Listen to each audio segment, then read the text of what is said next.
اعوذ باللہ من الشیطان اللعین الرجیم بسم اللہ الرحمن الرحیم الحمد للہ رب العالمین والصلاة والسلام علی نبی الکریم وعلی آلہ الطیبین الطاہرین المعصومین المنتجبین واللعنۃ اللہ علی اعدائہم من الآن الی قیام یوم الدین آمین یا رب العالمین اما بعد فقد قال اللہ تبارک و تعالی فی قرآن مجید بسم اللہ الرحمن الرحیم یا ایھا الذین آمنوا کتب علیکم الصیام کما کتب علی الذین من قبلکم لعلکم تتقون۔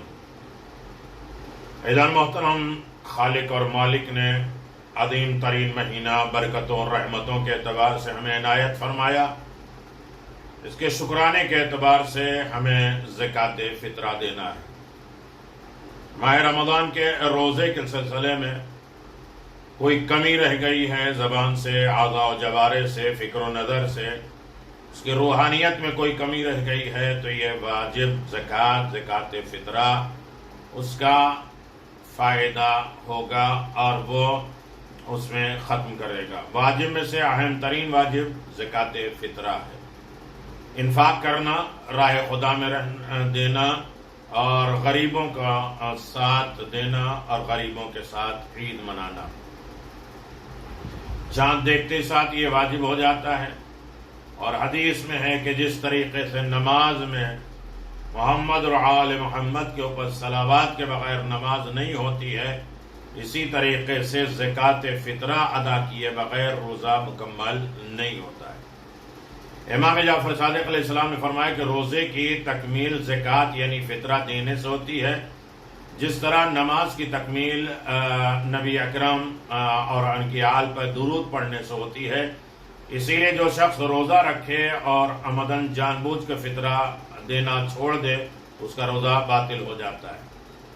فطرہ یعنی خطرے سے اپنے آپ کو بچانا ہے سال بھر، تو فطرہ ادا کرنا پڑے گا۔ مسکین، غریب، غربا کا حق ہے، اور ہر آدمی کے لیے فطرہ واجب ہے سوائے فقیر کے۔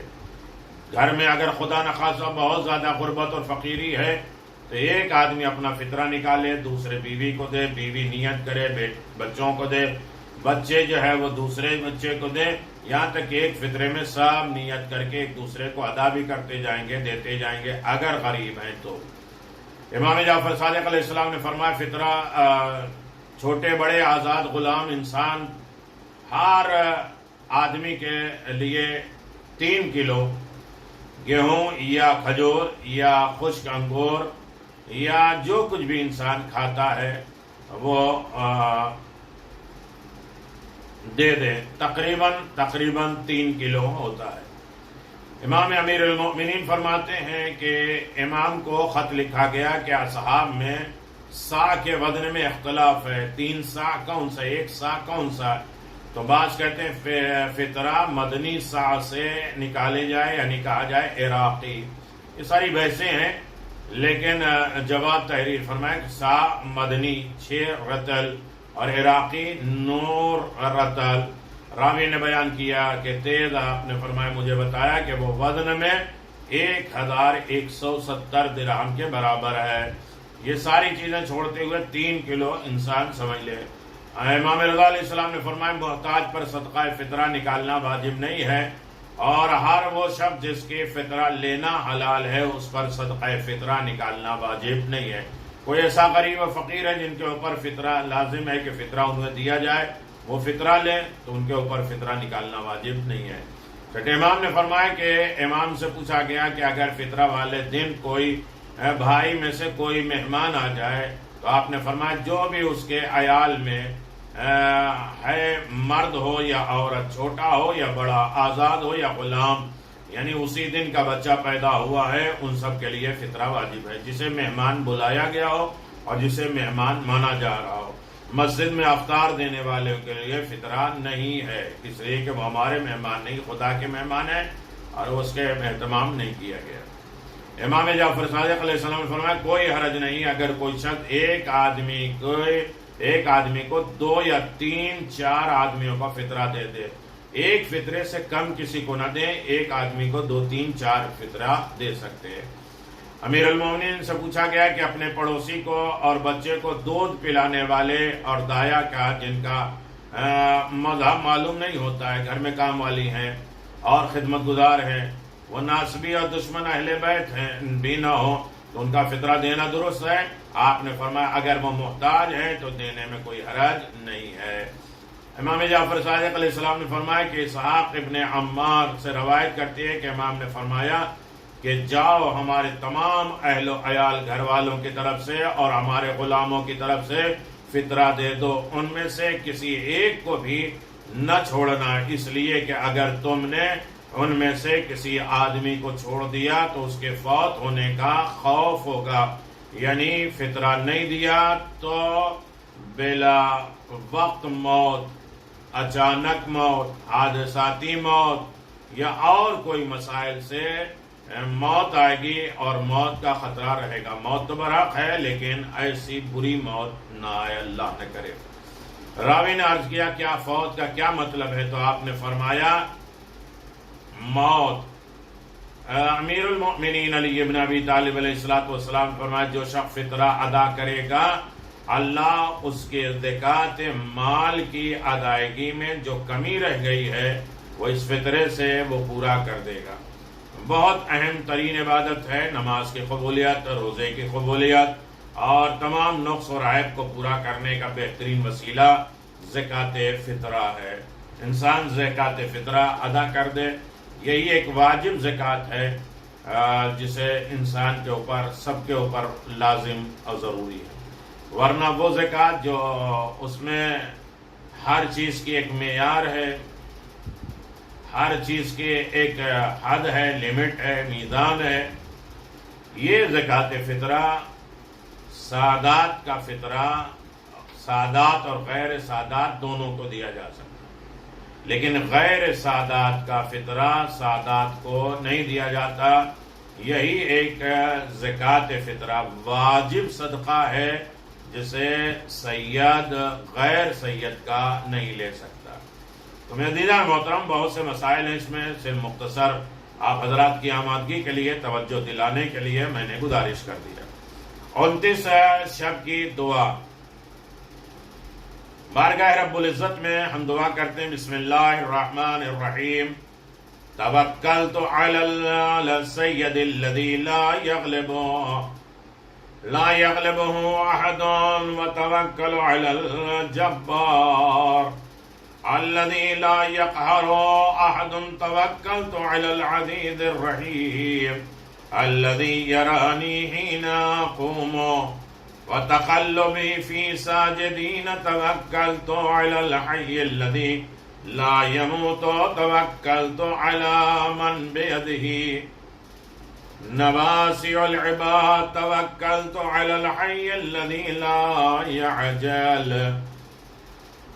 توکلت علی المعبود الذی لا یجور توکلت علی الصمد الذی لم یلد ولم یولد توکلت علی القادر القاہر العلی الصمد توکلت توکلت توکلت توکلت توکلت توکلت توکلت توکلت توکلت توکلت اللہ اکبر۔ حضرات محترم، ہم نے بارگاہ رب العزت میں یہ اعلان فرمایا اور استغاثہ کیا، میرے پروردگار میں نے ایسے سردار پر بھروسہ کیا جسے کوئی مغلوب نہیں کر سکتا، میں نے ایسے زبردست پہ بھروسہ کیا جسے کوئی کسی کام میں نہیں لگا سکتا، میں ایسے مہربان اور زبردست پر بھروسہ کیا میں نے جو میرے ہر قیام اور سجدے کرنے والوں میں میری گردشوں کو دیکھ رہا ہے، میں نے ایسے زندگی والے پر بھروسہ کیا جس کے لیے موت نہیں، میں نے اس پر بھروسہ کیا تمام بندے جس کے قبضے قدرت میں ہیں، میں نے اس زندگی والے پر بھروسہ کیا جو جلد بازی نہیں کرتا، میں نے اس معبود پہ توکل کیا جو ظلم نہیں کرتا، اور اس بے نیاز پہ بھروسہ کیا جس کے نہ کوئی اولاد ہے نہ یہ کسی سے پیدا ہوا ہے. میں قدرت والے غلبے والے بزرگ مرتبہ بے نیاز میں میں نے توکل کیا، میں نے توکل کیا، میں نے توکل کیا، میں نے توکل کیا، میں نے توکل کیا، میں نے توکل کیا، میں نے توکل کیا، میں نے توکل کیا، میں نے توکل کیا، اور میں نے توکل کیا، میں نے توکل کیا. عزیزان محترم، اس ضمن میں یہ آیت حدیث میں 10 مرتبہ ایک ساتھ توکل ہے، اور اس کے بعد بہت دعاؤں کے بہت سے فقرات میں توکل ہے. توکل کا مطلب یہ ہے کہ اللہم لک صمت وعلی رزقک علیک وعلیک توکل. تو 3 ہی جملہ ہے. تیرے رزق سے ہم افطار کرتے ہیں، تجھ پر ہم بھروسہ کرتے ہیں، اور تیرے ہی لیے میں نے روزہ رکھا ہے. پورے 3 مذہب بھروسے کے اوپر ہے. آپ جو نماز پڑھ رہے ہیں، روزہ رکھ رہے ہیں، یہ خدا کی ذات پہ بھروسہ ہی تو ہے. بھروسے کے اعتبار سے جتنا بچے پہ بھروسہ انسان کرتا ہے اتنا خدا پہ کرتا ہے. جتنا ایک انسان اپنے لائر کے اوپر بھروسہ کرتا ہے، کیا خدا کے اوپر کرتا ہے. جتنا ایک مردہ اپنے زندوں پہ بھروسہ کرتا ہے، میرے سر کو جیسے پلٹانا، جیسے اٹھانا، جیسے چاہے کپڑا اٹھانا، جیسے چاہے نہلانا، وہ کہتا ہے کہ میں نے اپنے آپ کو ان کے سپرد کر دیا، حوالے کر دیا، اب مجھے بھروسہ ہے. تو وہ خاموش رہتا، بولتا نہیں. اتنے ہی توکل بھروسہ خدا کی ذات پر ہے. ہمارا سارا مسئلہ کل کی پرابلم ہے. کل کیا ہوگا، اور کل کیا کھائیں گے، کل کیا دیں گے، اور کل کیا ہوگا، یہ سارے مسائل ہیں. آل محمد نے کس طرح توکل کیا ہے. رسول خدا کی زندگی توکل دیکھیے، جناب خدیجہ سلام اللہ علیہ کی زندگی کا توکل دیکھیے، اور امام حسین اور میدان کربلا. پوری 10 چیزیں ایمان کے ذریعے، عقل کے ذریعے، جو ایمان کی منزلوں سے گزرتے گزرتے یقین اور معرفت، اور آخری منزل ہے توکل کی. توکل بہت اعلیٰ ڈگری ہے جو انسان کے پاس بہت کم آتی ہے. انسان خدا کی ذات پہ بھروسہ نہیں کرتا، اپنے اعضاء و جوارح پہ، اپنی ہمت، اپنی طاقت، اپنے پیسے پہ بھروسہ کرتا ہے، جبکہ ایک لمحے کے لیے ختم ہو جاتا ہے. بہت مختصر گفتگو اس میں ہوتی ہے، لہذا بہت لمبی چوڑی بات نہیں کی جا سکتی، لیکن تفصیل کے اعتبار سے میں اس میں جو 30 روزے 30 پیغام میں اس میں بیان کرتا ہوں، اور خاص طریقے سے اس میں بیان کرتا ہوں کہ روزہ مقصد، فضیلت اور اہمیت. 29 رمضان کی شب میں جو آج رات آئے گی، 2 رکعت نماز پڑھنا ہے. ہر رکعت میں الحمد کے بعد 20 مرتبہ 20 مرتبہ قل هو اللہ احد پڑھنا ہے دونوں رکعت میں. ثواب یہ ہے کہ حق تعالیٰ اس کا شمار رحمت والوں میں کرے گا، علیین میں کرے گا، اس کے اعلیٰ مقام اور اعلیٰ مرتبے تک اس کے اعمال کو فائز کر دے گا. 29 ماہ رمضان کا جو روزہ رکھے گا، اور اس کے لیے ہزار محل خدا عطا کرے گا. اس محل کے اطراف میں ایک سفید قبا ہوگی، اور اس قبا کے اندر ایک تخت ہوگا، اور سفید نور سے بنا ہوگا، اور اس تخت پہ 1000 فرش سندس سبز کے ہوں گے. ہر فرش پر ایک نور ہوگا، اور اس کے اوپر 70,000 حلے اور کپڑے ہوں گے، اور اس کے سروں پہ 70,000 زلفیں ہوں گی، حور اور گیسو اور یاقوت اور زمرجد سے بنے ہوں گے. یقیناً بہت عظیم ترین دن ہے. اب ایک ہی دن باقی ہے جس کی طرف ہمیں متوجہ ہونا ہے، اور خلوص کے ساتھ آخری رات، آخری دن وداعی دعا ہے موجود، انشاءاللہ کل بیان کیا جائے گا، جو امام نے رمضان کو روتے گریا کرتے ہوئے. ہمارے ہاں تو پہلا 10 دن ذکر میں چلا جاتا ہے، پھر اس کے بعد 10 دن شکر میں چلا جاتا ہے، اور باقی 10 دن تیاری میں چلا جاتا ہے. عید آ رہی، وہ کہاں سے ملے گا، یہ کہاں سے ملے گا. جبکہ آخری 10 دن جو ہے وہ عتق من النار، جہنم سے بچنے کے ذرائع ہیں. جتنا زیادہ لوٹ لو جہاں کہا جائے کہ یہ 2 دن باقی ہیں، جتنا چاہے رحمت الہی، مغفرت الہی، جہنم سے آزادی، مرحومین کی مغفرت، زندوں کی حفاظت، فتنے فساد تمام چیزوں سے اپنے آپ کو بچا سکتے ہیں۔ 29 ماہ رمضان کی دعا، جو اس دعا کو پڑھے گا خدا اس کے لیے جنت میں 1000 شہر سونے کے اور نقرے کے، زمرجد کے اور موتی سے بنائے گا اور اسے عطا کرے گا۔ اللہ ان سب چیزوں میں ہمیں حصے دار قرار دے۔ 29 ماہ رمضان کی دعا، بسم اللہ الرحمن الرحیم، اللہم غشعنی فیہ بالرحمت وارزقنی فیہ من لیلتی ہذہ ان یخرج شہر رمضان ولک عندی تبعۃ او ذنب ترید ان تعذب علیہ یوم القاک الا غفرتنی۔ یقیناً آپ ان تمام دعاؤں کو پڑھیں گے، لیکن انسان 23 ماہ رمضان کی جب دعا پڑھے تو اپنے آپ کو متوجہ کر لے، اللہم غشعنی فیہ بالرحمت والرزق فیہ التوفیق والعصمت طہر قلبی من غیاہب التہمت یا رحیما بعباد الرحیم۔ بار الہ مجھے اس دن میں اپنی رحمت سے مجھے ڈھانپ دے، اللہ اس دن میں مجھے نیکی کی توفیق اور برائیوں سے تحفظ کی قوت اور طاقت عطا فرما۔ میرے دل کو، قلب کو تہمت، غلط خیالوں کی تاریکیوں سے پاک کر دے۔ اے اپنے مومن بندوں پر بے پناہ رحم کرنے والے پروردگار۔ یقیناً اپنا خیال رکھیے، ایک دن باقی ہے۔ زیادہ زیادہ انہمام، شوق، دوسروں کے لیے نرم مزاجی، بد اخلاقی سے بچتے رہیں، دوسروں کے کسی کام آئیں۔